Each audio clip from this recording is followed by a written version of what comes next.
I think the most important feature about free will is it's something that should matter.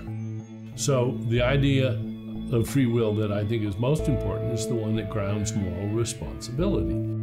Some of us have it, most of us have it, some don't. Small children don't have it, the senile, the brain damaged, other people may lack basic moral competence. And that's completely compatible with determinism and with everything we know about the brain. I'm what's called a hard incompatibilist. I think that free will is both incompatible with the truth of determinism, because determinism excludes the ability to do otherwise. But I would argue that indeterminacy provides no avenue really for free will, because agents are no more in control of indeterminate events than they would be for determined events. So whether the universe is deterministic or indeterministic, I maintain that we would still lack free will. I think the reason that philosophers tend to be compatibilists is because they've thought carefully about all the options and realized that all the good options lie in this direction. They've recognized that control and causation are two different things, and they've appreciated that if free will is going to be something of any moral significance, any significance to how we live our lives, it's going to have to be a naturally grounded social construction. My fear, however, is that compatibilism still is a barrier in the way of true reform, I think, in terms of social policy, and especially with regard to criminal justice. Because compatibilism still maintains the notion that individuals justly deserve to be blamed or justly deserve to be punished for the wrongs they've done. And in my estimate, that is a myopic focus on the individual, and it blinds us to the kind of antecedent systemic causes that lead to criminality.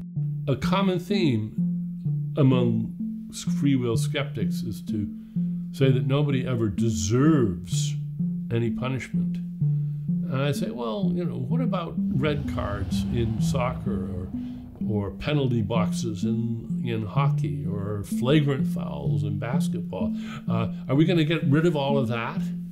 Because after all, nobody deserves anything and nobody could help it. In terms of punishment and reward, I think there are perfectly forward-looking reasons to reward good behavior and to point out bad behavior. It doesn't have to be retributive in nature. It can serve this forward-looking purpose. I would argue that we have to adopt the least restrictive option available to protect public safety. That might include monitoring, that might include fines, that might include drug programs, counseling, or other alternatives. I do think that the free will skeptic views, well-intentioned, can have some bad consequences. They, like myself, are very concerned with the obscene state of the law with regard to punishment, especially in the United States. Our current policies of incarceration and punishment are evil. I join them in wanting to reform them. They want to reform them by throwing out the notion of responsibility altogether. I think we already know that that's a very bad idea. There are different ways to interpret responsibility. Free will skeptics do not deny all kinds of responsibility. They deny a very specific conception of responsibility, the one that's been traditionally at the focus of the free will debate. So as a free will skeptic, I maintain that individuals are never free in the sense that's needed for what's called basic desert moral responsibility. And this is the kind of desert that's needed to say that individuals truly deserve to be praised or blamed, punished or rewarded for their actions.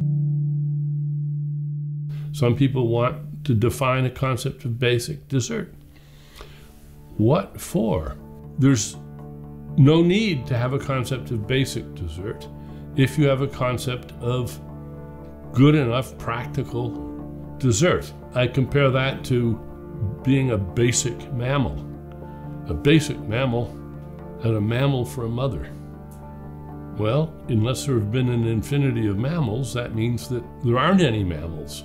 Some mammals back in the old days didn't have mammals for mothers. Well, then, were they really mammals? Well, they weren't basic mammals. Adults with responsibility evolve, grow, develop, are educated from beings that don't have basic desert or basic responsibility. Small children don't have basic free will. They grow into it. According to free will skeptics, if an individual commits a murder, they've done something wrong. We have no problem still maintaining an axiological judgment of goodness and badness, to be able to say certain actions are good and other actions are bad. Those kinds of moral judgments are not predicated on desert, are not predicated on free will. What you would have to give up if you adopt free will skepticism is the belief that individuals justly deserve blame and praise and punishment and reward in this very particular sense, this backward-looking sense. But you can still maintain a functioning morality on free will skepticism. There's no reason to believe that morality would have to go out the window if we give up moral responsibility in this particularly defined way.